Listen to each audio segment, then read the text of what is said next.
ਉਹਦੇ ਨਾਮ ਦਾ ਸਰੂਪ ਨਾਲੋ ਮੇਰਾ ਮਹੇਸ਼ ਗਿਰੀ ਗਇਓ ਨੂਰ ਨਾਲ ਮੇਰਾ ਮਹੇਸ਼ ਗਿਰੀ ਗਇਓ ਨੂਰ ਨਾਲ ਮੇਰਾ ਮਹੇਸ਼ ਗਿਰੀ ਗਇਓ ਨੂਰ ਨਾਲ ਮੇਰਾ ਮਹੇਸ਼ ਗਿਰੀ ਗਇਓ ਨੂਰ ਨਾਲ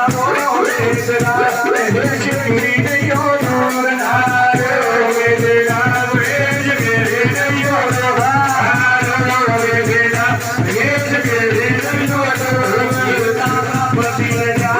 तेरा मेरा ना कसूर तेरा रब दिल जा तेरा मेरा ना कसूर तेरा रब दिल जा तेरा मेरा ना कसूर तेरा रब दिल जा तेरा मेरा ना कसूर महाराज जी बोलो सच्चे दरबार की जय बाबा जी हुक्म में कौन हरी बाबा जी ने करना दिखा दे तो हुन सारियां ला देणियां मैं पहला तांका लग गया वा